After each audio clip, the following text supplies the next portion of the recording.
Hello everyone, so welcome back to my YouTube channel science की पाठशाला with प्रिया। तो कैसे हैं आप सब? आई होप आप सब बहुत अच्छे से होंगे, बहुत अच्छे से आप लोग की पढ़ाई भी चल रही होगी। जैसा कि आप सबको पता है कि हमने ये क्लास 10th का चैप्टर फर्स्ट शुरू कर दिया है। तो बेसिकली आज हमें कहाँ से पढ़ना है, तो अगर आपने इसका फर्स्ट पार्ट नहीं देखा तो वो आप डिस्क्रिप्शन से चेक कर लीजिएगा, उसमें आपको मिल जाएगा, ठीक है। और अगर वहाँ ना मिले तो आप फिर डायरेक्ट जो साइंस की पाठशाला दिखेगा उस पर क्लिक करके आप डायरेक्ट प्लेलिस्ट पे चले जाइएगा, उसमें आपको हर एक क्लास की प्लेलिस्ट मिल जाएगी, ठीक है, 6th क्लास से। अब यहाँ पे हम आज का टॉपिक शुरू करते हैं। हमें बेसिकली ये देखना था कि हम केमिकल इक्वेशन को कैसे लिखते हैं, ठीक है। तो सबसे पहले देखो, अगर हम रिप्रेजेंट कर रहे हैं किसी भी केमिकल इक्वेशन को, तो क्या कोई छोटा तरीका है? Chemical equation can be made more concise और यूज़फुल। अगर हम वर्ड्स की जगह केमिकल फॉर्मूला का यूज़ करें तो वो और छोटा और यूज़फुल हो जाएगा, ठीक है। अब केमिकल इक्वेशन क्या रिप्रेजेंट करते हैं? एक केमिकल रिएक्शन को रिप्रेजेंट करते हैं।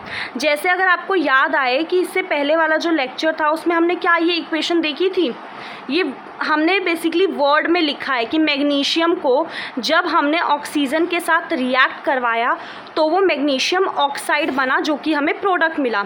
अब अगर इसी को हम लोग केमिकल फॉर्म में लिखें, केमिकल इन द सेंस मतलब पहले हमने वर्ड में लिखा था, अब हम केमिकल फॉर्मूले का यूज़ अगर करें, जैसे कि आपको याद है मैग्नीशियम ऑक्सीजन और मैग्नीशियम ऑक्साइड बन रहा था, तो हमने ऊपर वाली ही इक्वेशन को यहाँ पे लिख के आपको दिखाया है कि जब हम मैग्नीशियम में ऑक्सीजन को ऐड करेंगे तो हमारा क्या बनेगा?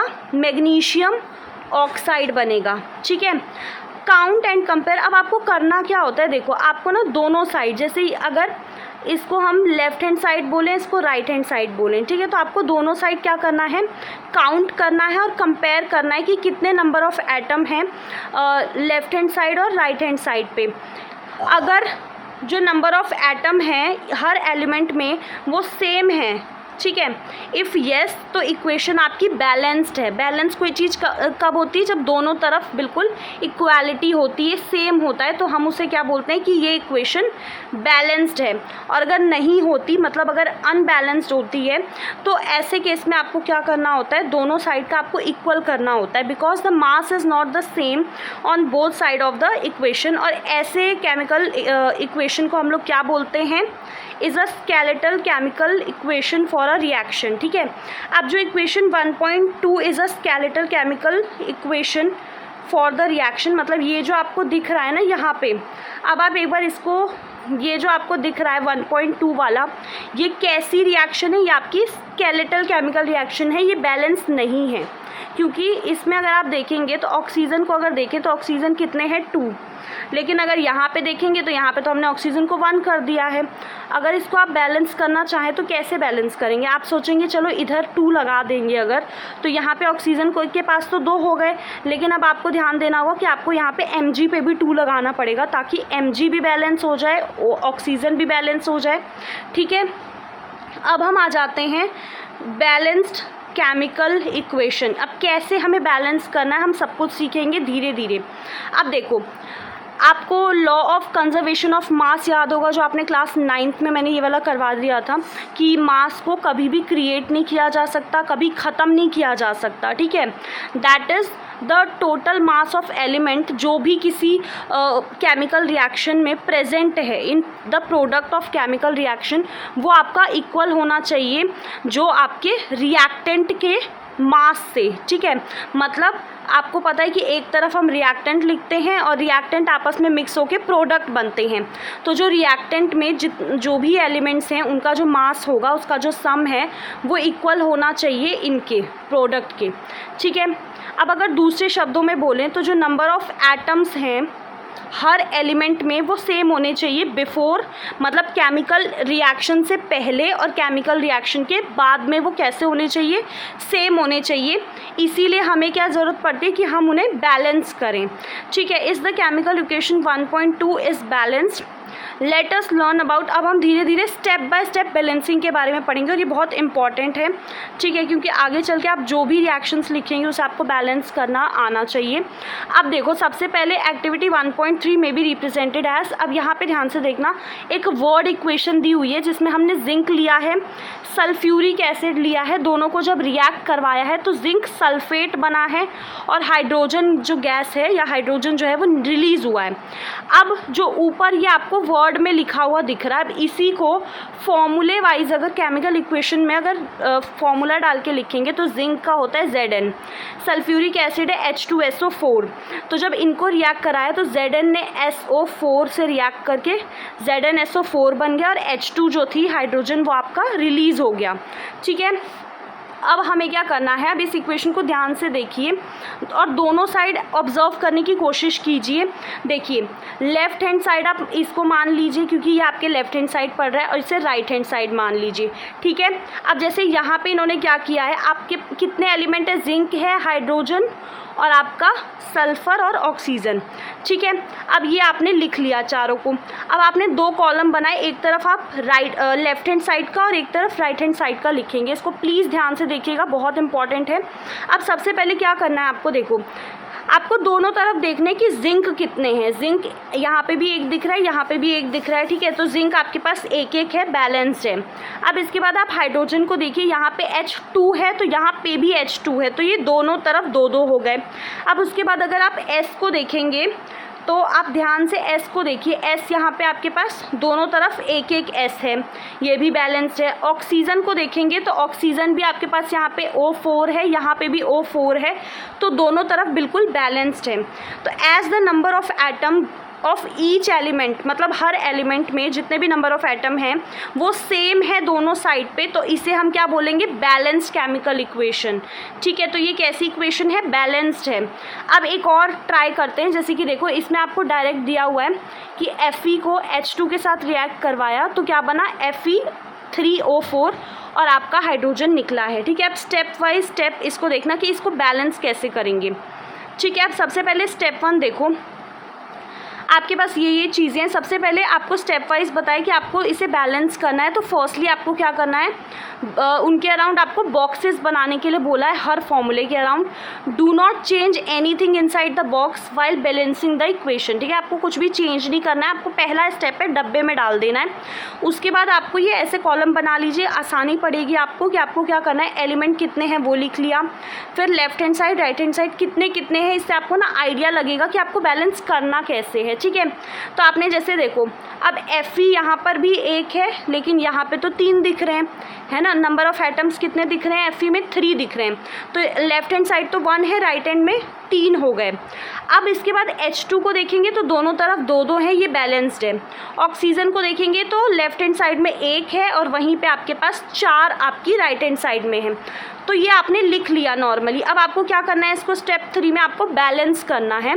It is often convenient to start balancing with compound that contain maximum number of atom, मतलब जहाँ पे ज़्यादा नंबर ऑफ एटम है आप वहाँ से शुरुआत कीजिए बैलेंसिंग करने की, तो ये आपके लिए ईजी रहेगा।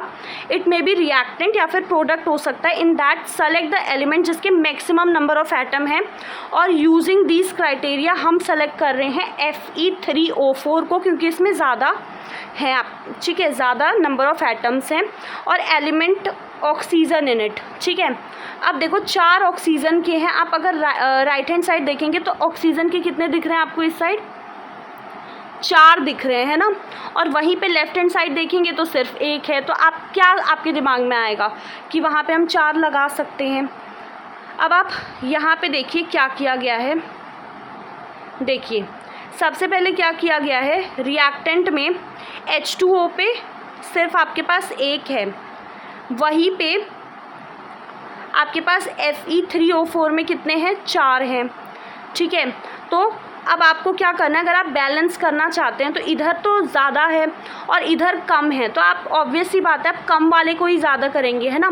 तो आप यहाँ पे इंटू 4 कर देंगे, तो इससे क्या होगा, आपके ऑक्सीजन बैलेंस हो जाएंगे, ऑक्सीजन आपके 4 हो जाएंगे। एक बार आप यहाँ देख लीजिए, अगर यहाँ नहीं समझ में आ रहा है, सिंपली इन्होंने क्या बोला है कि आप इसको ध्यान से अगर देखें तो यहाँ पर ऑक्सीजन कितने हैं, यहाँ पर आपके ऑक्सीजन 1 है, यहाँ पर आपका 4 है, तो आपको क्या करना है, इसको 4 ऑक्सीजन कर देने हैं, ठीक है। लेकिन अब हुआ क्या, अब हुआ ये कि अब आप H2 को देखेंगे ना, जब आपने यहाँ पे 4 किया तो अब आप H2 को देखेंगे तो H2 आपका 8 हो जाएगा, तो आपको यहाँ पे भी H2 को 4 करना पड़ेगा। ठीक है, अब आपके पास कुछ बचा नहीं। अब Fe को देखेंगे, यहाँ पे 3 है तो यहाँ पर भी आप 3 कर देंगे। मतलब मैं आपको सिंपल समझा रही हूँ, बाकी आप अगर नीचे जाएंगे तो यही चीज़ किया हुआ है। सबसे पहले देखो 4 यहाँ पे H2O कर दिया, अब आपके पास O4 हो गया।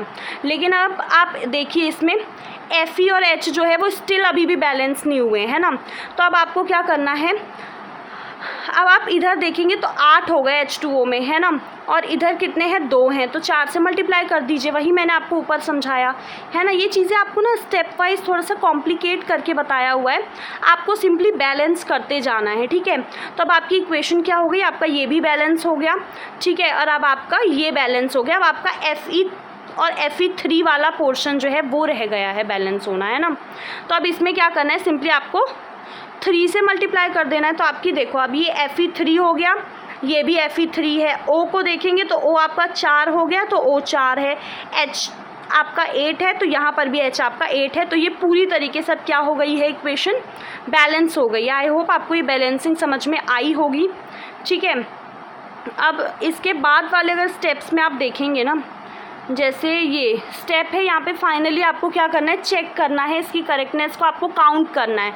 ठीक है, तो ये जो आपने देखा ना, जिसमें कि हम number of elements on the both side of the equation are equal, ये जो इक्वेशन अभी आपने ऊपर देखी वो क्या हो गई है, बैलेंस्ड हो गई। ये जो मेथड होता है इसको हम बोलते हैं हिट एंड ट्रायल।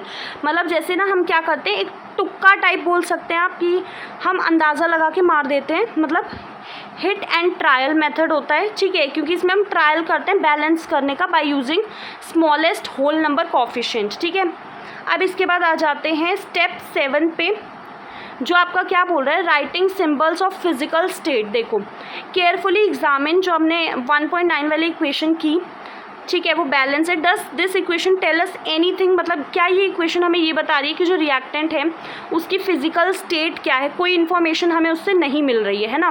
तो अगर हम चाहते हैं कि ये केमिकल इक्वेशन बहुत ज़्यादा इन्फॉर्मेटिव बने, ये हमें ज़्यादा से ज़्यादा चीज़ों के बारे में बताए, तो हमें क्या करना है, physical states of the reactant and products are mentioned, हम उनके साथ लिख सकते हैं कि ये सॉलिड है, लिक्विड है, गैस है।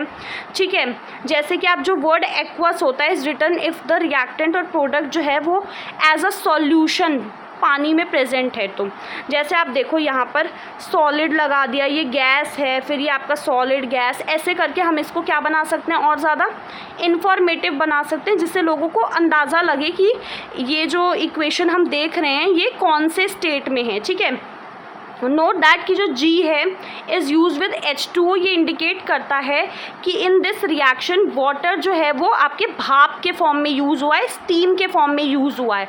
ठीक है, यूजुअली जो फिजिकल स्टेट है वो नहीं इंक्लूड होता है अनलेस बहुत ज़्यादा ज़रूरी ना हो उसको स्पेसिफाई करना। अब जैसे कभी कभार क्या होता है, जो रिएक्शंस है जैसे कि आपका टेम्परेचर और pressure, catalyst for reaction are indicated above. जैसे कि ये देखो गैस में है, ये हमें इतना दे रखा है, एटमॉस्फेरिक प्रेशर लग रहा है, तो ये सब चीज़ें क्या है कुछ कुछ केसेस में मेंशन होते हैं। ये वाले आपकी इक्वेशन हो गई सनलाइट, क्लोरोफिल, फिर आपका ये बन रहा है ग्लूकोज और ये सब निकल रहा है। ठीक है, तो अब आपको ये चीज़ समझ में आ गई। ठीक है, अब नेक्स्ट क्लास में हम पढ़ेंगे कि कितने तरीके की केमिकल रिएक्शंस होती हैं। ठीक है, टाइप्स हम लोग नेक्स्ट क्लास में पढ़ेंगे। ये सारे क्वेश्चंस आपके लिए होमवर्क हैं। आई होप सो कि जितना अब तक पढ़ाया है उसमें से ये क्वेश्चन ईजिली हो जाएंगे। So thank you so much. Video पसंद आए तो चैनल को सब्सक्राइब कीजिए for more such videos. Thank you.